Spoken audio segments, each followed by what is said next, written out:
Hey, what's up everyone? This is Ivan Flynn, aka Tony 2 Cents, also known as Slim Halo the General, and this is the first in a couple of teaching videos called Youth Ministry 101. I'll just be speaking and just talking, and today's sort of lesson will be called, So, you want to start a youth ministry, huh? And answering that question, or getting into the real teaching of how to build youth ministries, what it all entails and that kind of stuff, we need to ask you a question. On our website 220generation.com you'll find a lot of stuff, youth ministry stuff, which is geared towards young people and revival, but go and check it out. But in the meanwhile, I just want to ask you one question.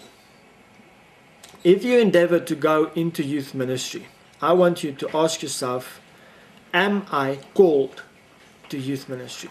Because there's a big difference between being called and filling the gap. And we'll talk about filling the gap just now.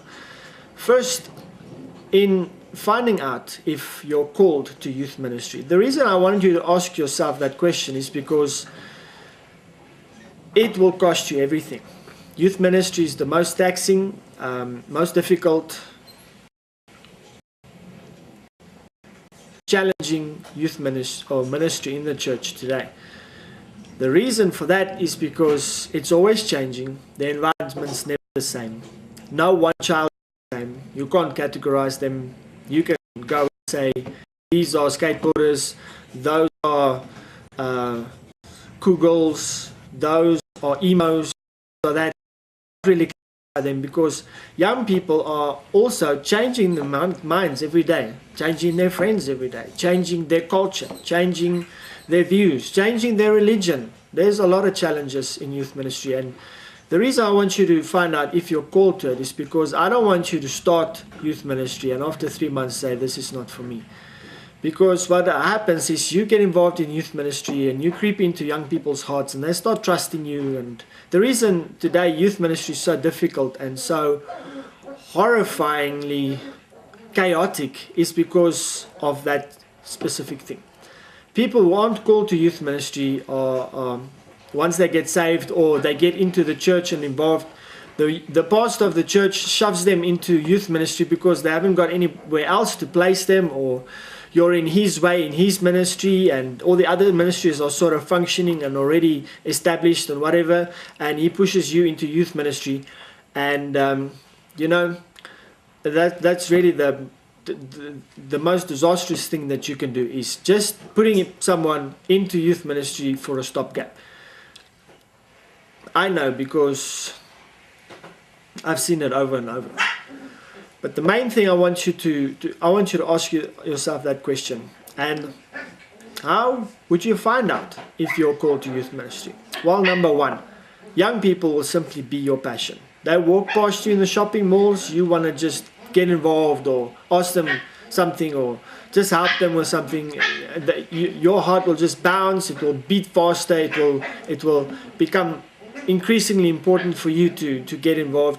And when at night, when you're laying awake and you're thinking about a specific boy or a girl that you saw and you really have compassion for what she's going through, you're probably called to youth ministry, but there's a lot more entailed in that. You need to really go and get on your face before God and pray and study the word and fast. And you know, it all sounds really, really religious and really traditional, but those are really stuff that God has really implemented as principles for us to get closer to Him and closer to our purpose and what we need to do. And I want you to do that. Before we start this whole thing and we kick it off, this is the first sort of lesson and teaching. It's called, the thing is called Youth Ministry 101, but I want you to find out from God and in your heart, are you called to youth ministry? Are you really in it for the long haul? Because I don't want you, number one, I don't want you to burn out. Two, I don't want you to burn kids. I don't want you, when I say burn, I say, I don't want you to get involved with kids' lives and really mess them up because you're not dedicated and you have your preconceived ideas about them and about this generation and what's going on. I want you really to look at youth ministry from a dedicational point of view. Are you prepared to, if you're a youth leader or just a person who's going to work underneath the youth pastor or the main dude at the church, are you going to be there for at least 9 months? Because that's how long it takes to birth something. And a vision will be birthed in your heart. You'll really get to, God will really speak to you regarding young people, specific people in that church, in the youth ministry. And that will happen, but you need to be dedicated. Don't start something and then just bail out after 3 weeks or 3 months or whatever. And another reason why I say that is because young people will test you. God doesn't need to test you. You don't even need to test yourself. Young people will test you. They will check you out. And don't think that young people will just flock to you and embrace you and whatever, because they are very, very, very careful about trusting people too fast. It takes a long time to build a relationship with them. In that building relationship, it takes a long time to get to know them, because young people are really like onions. There's a lot of layers to them, and to find out, to come to the core of who they are and really the essence, you need to peel off a lot of stuff, identity and preconceived ideas about themselves, and you need to really peel off the layers of influence, the noise that goes on around them, the parents, what they want them to be and what they really want to be themselves. And there is a lot of stuff involved with young people. And youth ministry is really a difficult ministry. It is the least recognized. You will not be, no one, once you walk down the road, no one's going to put palm trees in the road when you come up, and nobody's really going to give you a chance to speak in major assemblies. It's something that's done behind the scenes. You're always behind the curtains. The only people that's really going to recognize you and love you are the young people. And unless you are really dedicated and have passion for them and really want to get involved with them, ask yourself, am I called to this? Am I going to be in it for the long haul? Am I going to get involved with everything about them? Am I going to visit them at home? Am I going to spend time with them? Am I going to find out about their world? Because once you get involved in youth ministry and you're really called to it, you're really gonna have to, or have already died. You have died to yourself, you have died to your circumstances, everything that you want to achieve.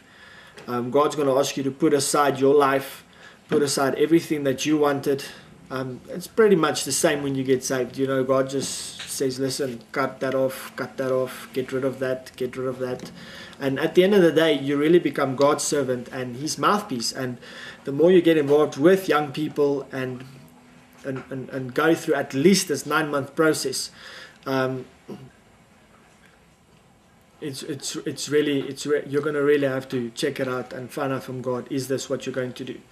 Finally, before we end off this session, I want you to hear me very, very nicely now.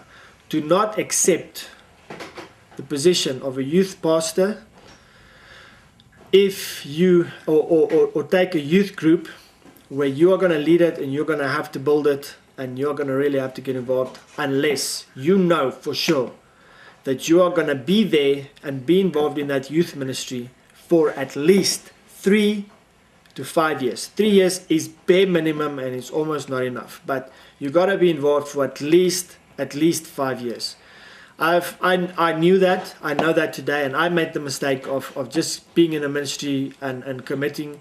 And after 2 years, circumstances weren't working right. I wanted my own ideas. I had my own ideas. I wanted my own stuff, and I gave up, or I moved away from a certain church to move closer to home and whatever. So all I can say is count the cost, because if you build a house, that's what your youth ministry will be. If you build that house on sand and not on a firm foundation, it is going to collapse. You'll collapse, your heart will be broken, you'll be angry, and things are not really going to work out. This is Ivan Viljoen signing off for 220generation.com. This is called Youth Ministry 101, and I was talking today about if you want to start a youth ministry, what to do. Next session coming up.